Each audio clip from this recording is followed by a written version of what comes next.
It should sound like, your pitch should sound like your life is in peril. And then go make that movie. I want to see that movie. I want to see something fresh and new, something I haven't seen before. Don't tell me something I already know. I know that nuclear weapons are bad. Don't make a documentary about nuclear weapons. I get it, they're bad. You know, tell me something I don't know.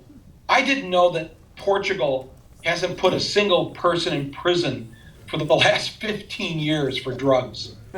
That just friggin' blew my mind. I want the feeling you just had watching my film, and I'm gonna guess you had it from country to country, where you're looking at it and you go, no fucking way. No, are you fucking kidding me? You know, and then you're gonna go Google it if you haven't already later, because you're going, no way, man, he's got that wrong. You know, so that's what I want the audience to feel, and I want you to leave at the end of the movie like invigorated and like, man, that was a great way to spend 2 hours. And it's like, you know, so don't make a documentary is what I'm saying. Make a movie. Make a movie. Nobody says to Scorsese, are you making a fiction film? You know? Nobody calls Scorsese a fictionitarian. You know? He's a filmmaker. You're a filmmaker. You can tell your story with fiction or nonfiction. You decide, but you're a filmmaker. Make a movie. Make people want to make something people want to see on a Friday night. You know, they're going to take a date. I have two signs in my edit room that I post on the bullet board. One sign says, "When in doubt, cut me out." A little bit of me goes a long way, and I'm well aware of this. And the other sign says, "Remember that people want to go home and have sex after this movie." Like, don't ruin date night. You know, they're sitting there for 2 hours watching a documentary, and they feel the wagging finger of the director. You must know this. You must feel this. Feel the pain. It's like you're sitting there going, oh man, this date is over.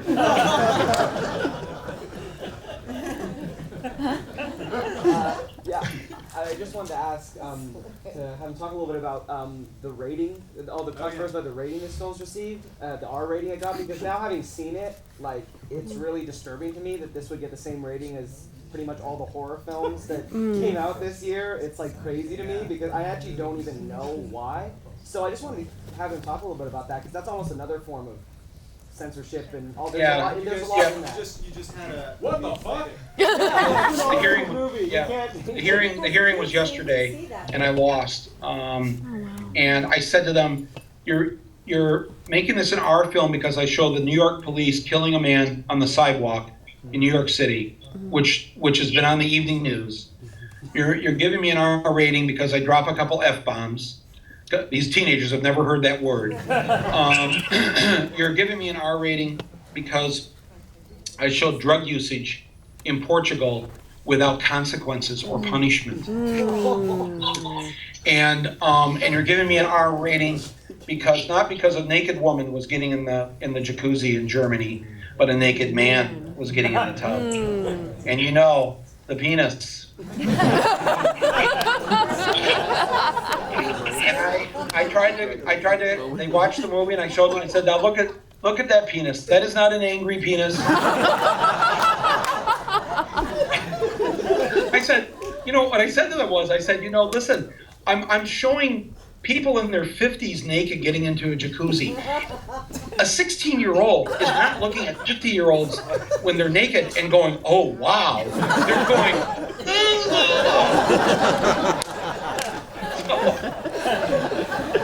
I mean, I don't know. Maybe there are 15-year-olds who have a porn fetish, whatever that site is, with the 70-year-olds, but I just don't think so. Can I ask, with expanded ways of watching a movie, and obviously the theatrical one is very important to you, is there a major economic difference for the health of this film if you go R-rated versus unrated? Yes, I make more money if it's R-rated. And I said that to the appeals board yesterday. I said, I'm here arguing against my own self-interest. If you keep it R, I make more money because people don't go to a G-rated documentary in a movie theater. You can see that on TV. If this says R, if this has an R on it, that says to the audience, oh wow, there's stuff in this film they won't show me on the nightly news. So it will actually have a bigger audience, and the teenagers will find a way to sneak in anyways. So I'm here asking you to lower the rating, and I will make less money as a result of that. But that still was not a convincing argument. Yes. Yes, you featured, you talked about the Icelandic women and interviewed. They told me I got time for just 2 more here. Oh, sure. You interviewed the women from Iceland, particularly the woman who was the first female president in the entire world, and interviewed the women in the government. And we are at this point, at least if the candidates remain as they are, the 2 major ones we know we're talking about, we're poised possibly to elect the first woman president of this country. And even though she does represent the political corporate scene, would you say that would be at least a major breakthrough as far as this country is concerned in getting women to be at that position? I couldn't hear any of that. Yeah, I'll repeat it. So she's asking if you think that Hillary potentially getting elected would be a major breakthrough, even if she's funded by a lot of the sort of corporate interests that fund our politics. Yes, of course it would be a major breakthrough. We've had 44 presidents, they've all been men. We're the minority gender. This is long overdue. But that's not an endorsement of her. I'm not endorsing her. I'm just saying, yes, it would clearly be a historic breakthrough. Just as Obama's election was a historic breakthrough, I voted for him twice. And I'm also disappointed in that he didn't, or hasn't gone so far, far enough, or hasn't done some of the things he said he was going to do.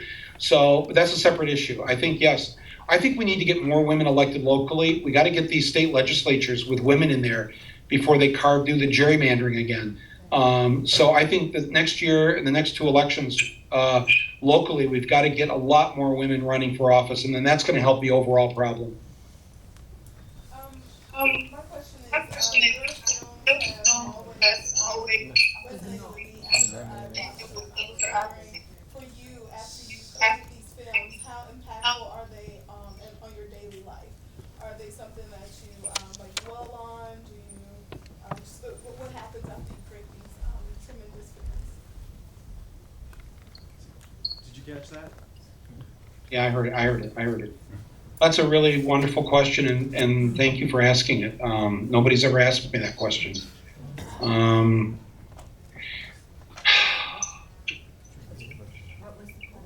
I mean, how do you think I feel? I made Bowling for Columbine.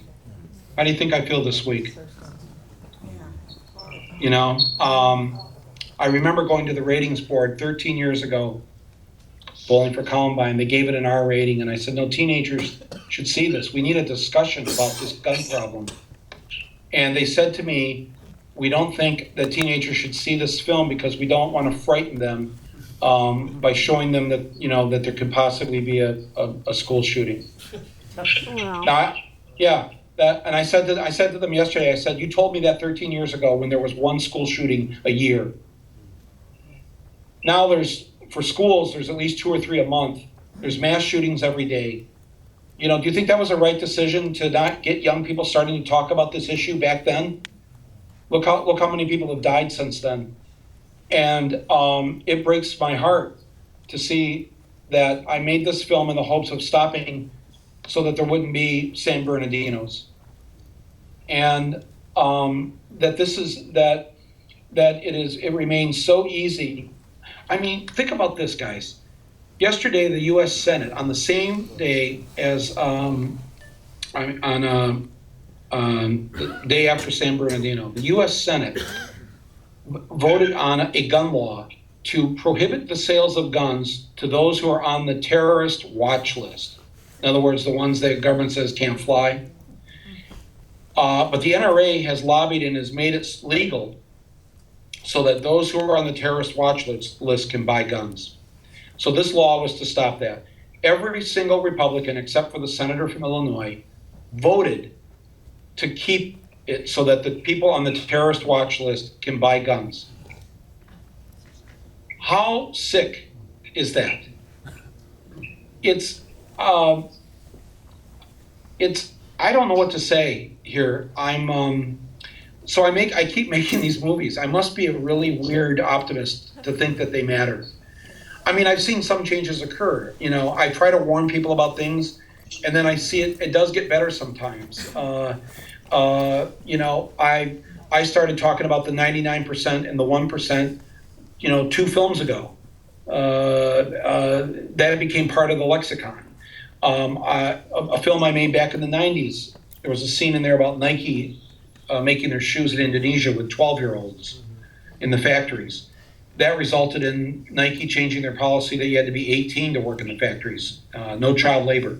So I can point to little things that these films have done, but I think the biggest thing I hope that it does is that the group of you who just saw it are going to leave here, and it's not so much what I'm thinking about today or the pain that I'm feeling, but what are you going to feel right now when you leave the theater?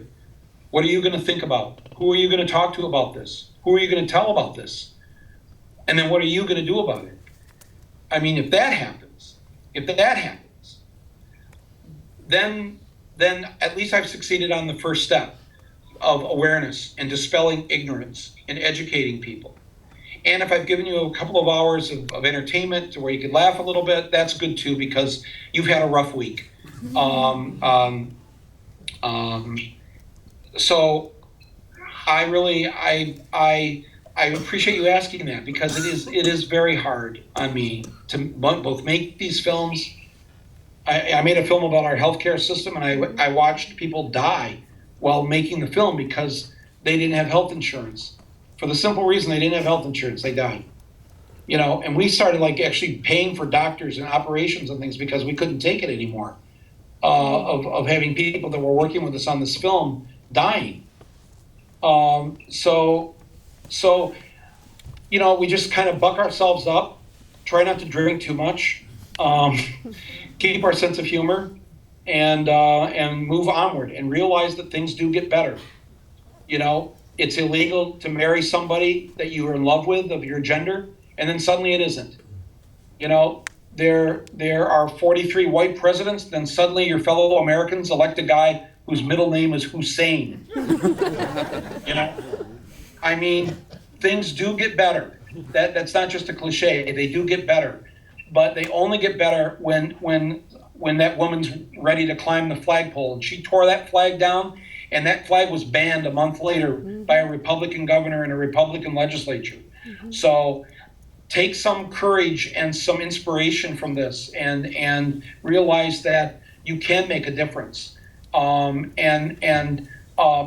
think about your lives, not so much in how much you're going to make or, you know, what status you're going to have or whatever, but what you can do to leave this world a better place. Make your mark on the world in that way.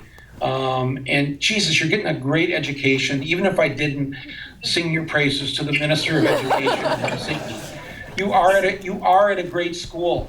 You are getting a great education. Those of you who are film students, you're there, man. You're at the place. God bless you, and God, you're lucky, and make use of it. You know, and you don't have to go make issue films or political things or whatever. Just make a good goddamn film. When's the last time you saw a great movie?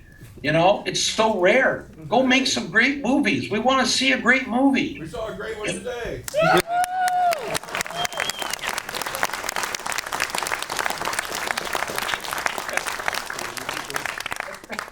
Thank you so much. Telling me I've got to go here, Yeah, so. I just have one quick thing to wrap up with. Yeah. Has Coke seen this movie, and did that French girl make a full recovery? I'm sorry, I didn't hear your question. Has Coke seen this movie, and did that French girl make a full recovery? Oh, I thought you were referring to the Koch brothers. Has Coke seen the movie? No, they haven't seen the movie yet. That was amazing. You know, and that's another example that wasn't scripted. I just wanted a Coke, and they didn't have a goddamn vending machine at the school.